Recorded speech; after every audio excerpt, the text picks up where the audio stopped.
Hey Browns fans, welcome to another edition of the Hue Jackson Show, brought to you by State Farm. Nathan Zgurl alongside the head coach of the Cleveland Browns. And coach, obviously last week in Houston, things didn't go the way that you wanted to. And we had an injury coming out of Kevin Hogan, but you also made a decision to go back to Deshaun Kaiser.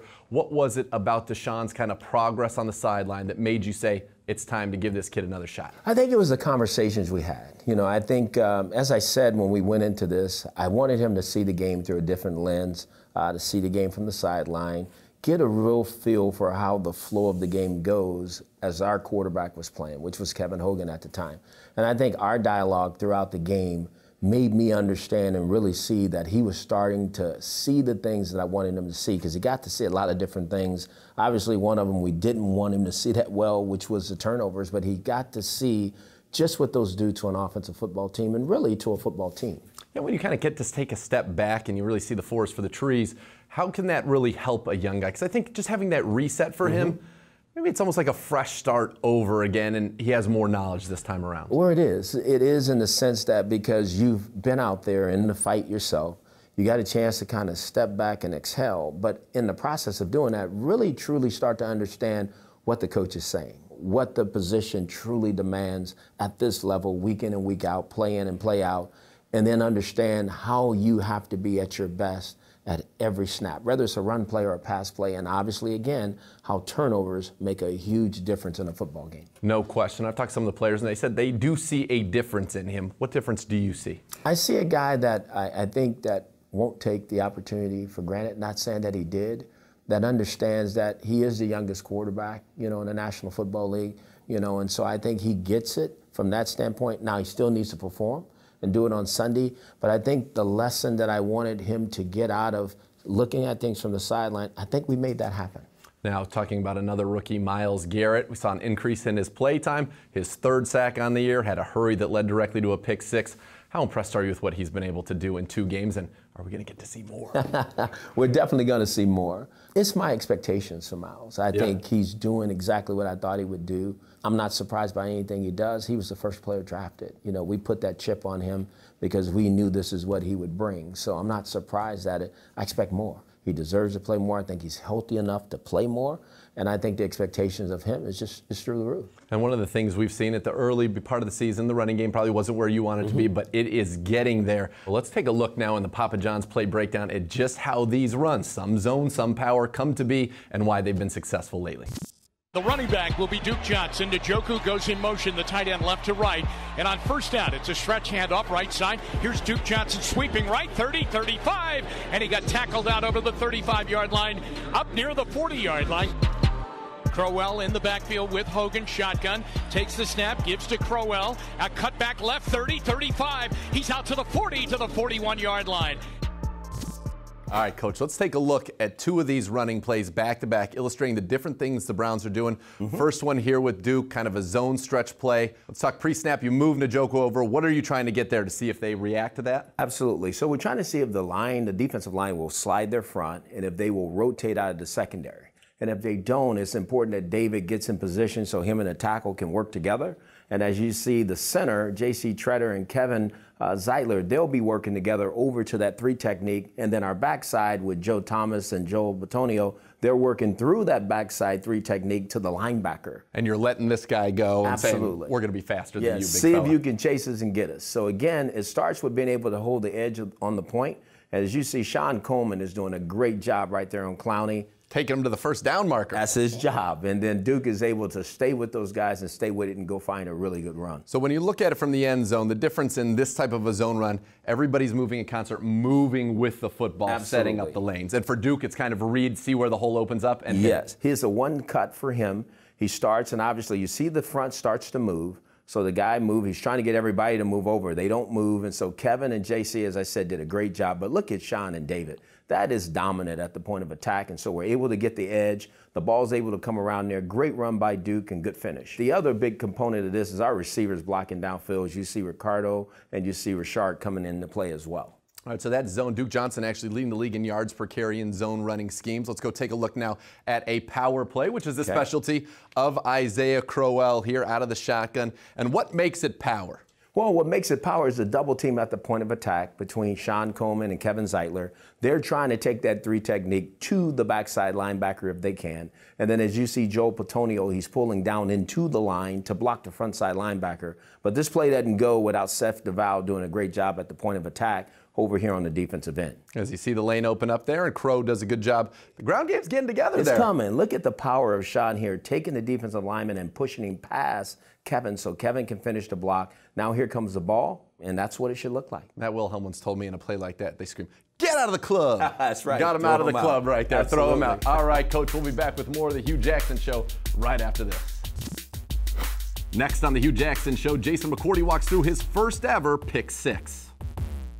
Just trying to prove, you know, especially at my age, that you're still young and you can still show a little bit of speed and get there.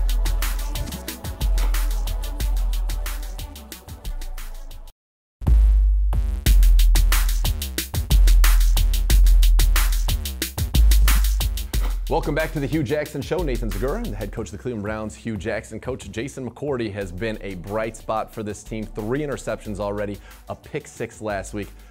Are you kind of amazed at what this veteran is doing coming in, considering when he was signed and what he was expected to do? And he has done an outstanding job. He is a terrific player. And what he's doing, I'm not surprised by it. You know, again, he's a guy that walks in this building every day with the thought process of getting better. I mean, he carries the message from me down through our coaches to our players, and he's done a great job that way. He is a consummate professional. He catches up with our consummate professional, Matt Wilhelm, and the Northeast Ohio BMW Center's play walkthrough.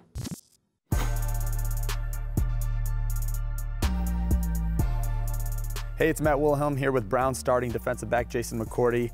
Another great play yesterday, a spark late in the football game. Just walk us into the play in general. When you see Deshaun Watson rolling to his left, exactly what did you see? And then obviously you made a few cuts to get home. Yeah, saw the boot action and kind of was thinking that Hopkins may sit it down, so tried to turn to him. And as I got my eyes back, just was able to see fuller setup of when he took it inside the hash of knowing the route concept that came off of that. So knowing he was coming back out on the 7, was able to kind of come back. And Miles with the pressure, I think, is what forced the ball to be overthrown. And then as the ball is coming in the air right to me, you're just thinking, catch it, catch it, catch it. At what point in your career did you play offense, and do you go back to that moment when you finally have the football in your hands and you become an offensive player again as a kid? Yeah, you try to remember that far back. High school was the last time, return kicks in college. But yeah, just trying to prove, you know, especially at my age, that you're still young and you can still show a little bit of speed and get there. Fires down the middle of the field. That is picked off. It's McCourty at the 45-40, 35-30, 25-20. He's in a 10-5 touchdown. Jason McCourty. It's obviously been unfortunate to sit at 0-6, but from your standpoint, what's it going to take for this young team to just get over that hump and put together 4 quarters of football and be in a situation to win a game? Man, it's hard to put your finger on the exact thing that's going to get it done, but I know we have to work. That's the one thing that goes without saying. Obviously, like you said, we're not where we want to be. We're not where we thought we'd be, but we're the only men that can change that. So I think the one positive thing is just I've seen guys that continue to work, guys in today watching film, preparing for the upcoming week. One thing I've always believed is don't let the loss that you just had this past week already beat you for the upcoming week. So we got to prepare our butts off. We know we have another good team coming in here. I played in that division, played for that team, so I know they're going to come ready to play. But it's exciting for us. It's another opportunity. You know, you only get 16 of them, but when you're still in the thick of it, and each week there's a new opportunity, a new opponent, you just prepare and do everything you can to come out with a win. You were drafted by this team. You played there, you know, many years of your career prior to coming to Cleveland.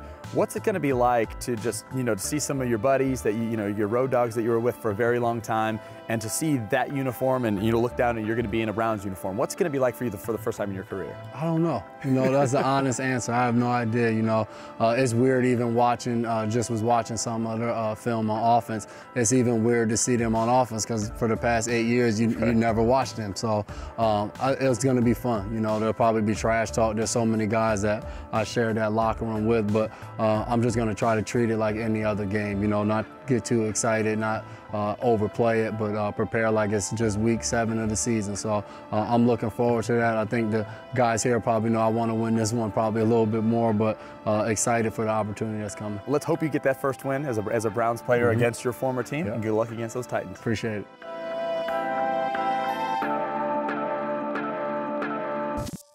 Coach, hard to believe that was his first pick six, but it was. Now for another first for him, going against the Tennessee Titans. He spent his entire career, 8 years with them. He had this one circled on the calendar. Is it a little more special for a player or even for a coach when you go against that former employer? There's no question that there's a fire burning for this game for him. We just want to go out and help him accomplish what his goals are personally, but also as a football team. And that's the number one I know goal for him, is to help this football team win this weekend. No doubt about it. Speaking of number one, he is the number one graded cornerback at Pro Football Focus through the first 6 weeks. And we will be back with more top graded content for you here on the Hue Jackson Show. Next on the Hue Jackson Show, hear from Joel Bitonio about how this offensive line is really coming together. I don't know what it is about alignment, but you've been around a bunch of teams, and we just seem to bond a different way than other people. And I think week by week we're trying to just keep improving and be the best unit we can be.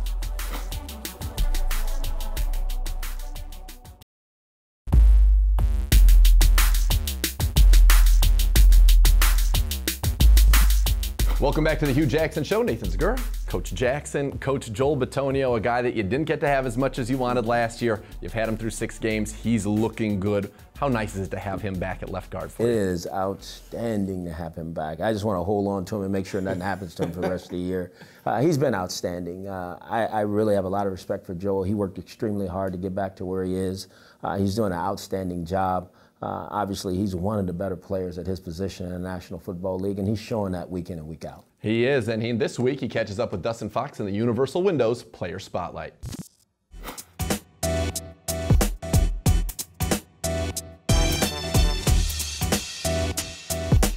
Dustin Fox here with Browns offensive guard Joel Bitonio. Joel, you're healthy, man. How's that feel? Yeah, I feel great, man. It's good to be back out there, you know, physically. I think it took a little while, you know, through camp in the first couple weeks to kind of get going, but I feel really good physically now, and I'm moving well. And you know, obviously we want to win some games, but personally, it's really good to be back out on the field. Yeah, last year, I mean, when you missed basically the second half of the season, that had to be tough. Yeah, it was. Anytime you're not out there with your guys, we weren't winning very many games last year, but you want to be part of it. You know, you want to be around, and even though you're on IR, you're here in meetings and stuff, you still don't feel part of it when you're not running through the tunnel and playing the games with the guys and kind of going through that just game day. It's what you play for, is those Sundays, and to not be able to do that last year was tough. Well, now you get to be out with your guys every single Sunday, and it's a new group because you added Treader and you added Zeitler on the offensive line as well, and Coleman starting there as well.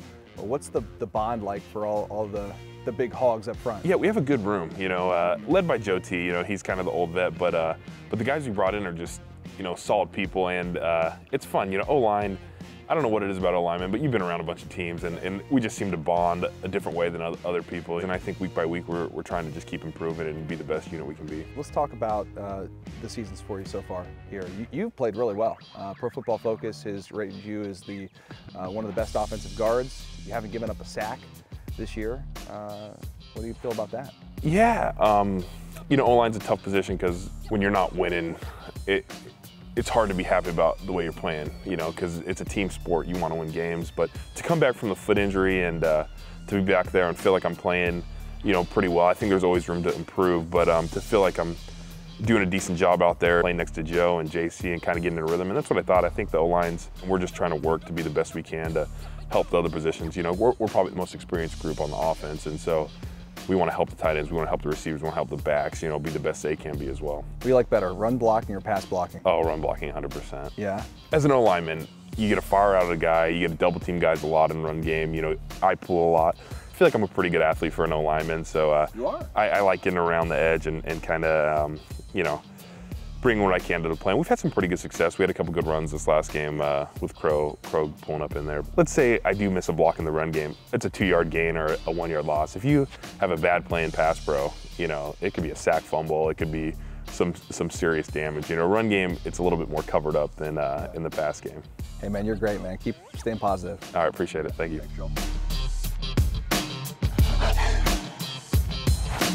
All right, Coach Joel Bitonio, we saw him earlier in the play breakdown, pulling. What does he do that makes him so effective and unique as a left guard? Well, he's very athletic.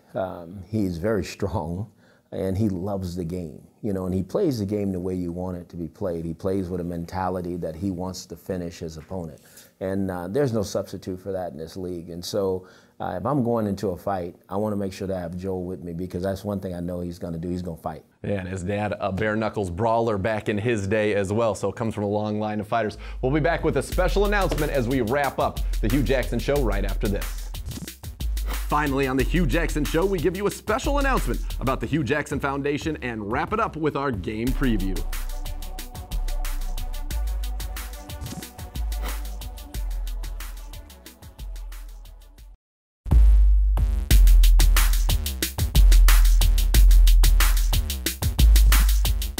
Welcome back to the Hue Jackson Show. Nathan Segura alongside the head coach of the Cleveland Browns, Hue Jackson. And Coach, not only are you helping people on the field, you're helping people off the field with the Hue Jackson Foundation. November the 2nd, right here at Berea, you host your big fundraiser, a Chalk Talk with the coach. What's that all about? Well, it's truly about having our fans have an opportunity to go behind the scenes and see exactly how we do things, how we prepare for a game, how we put a game plan together.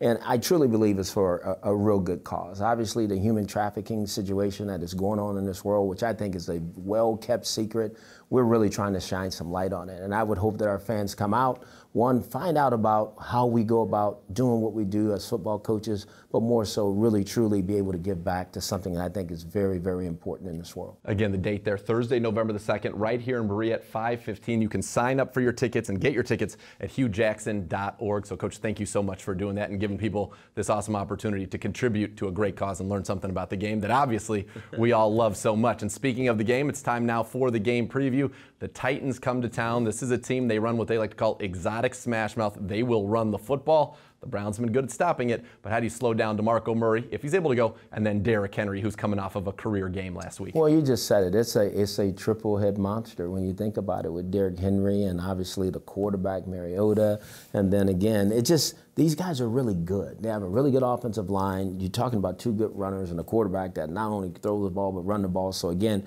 we're dealing with a dual threat quarterback that can do a lot of different things. So it's a challenge for us, but I think our guys are looking forward to it. Marcus Mariota, you mentioned him earlier. He's had the hamstring injuries, practicing fully this week, so probably some of that mobility will come back. But he's a guy that can hurt you from the pocket, outside of the pocket. What impresses you the most about him as a young quarterback? I just think he's growing. You know, I think he's done a good job. The progression for him from year to year, you see him getting better in a lot of different things. You know, playing pocket quarterback in the National Football League is tough. Yeah. And I think he's really grown in that area. And obviously, he still has the ability to run with the ball and make these exotic plays outside the pocket. How exciting is it to go battle with Dick LeBeau again? It's always exciting. It's always a chess match.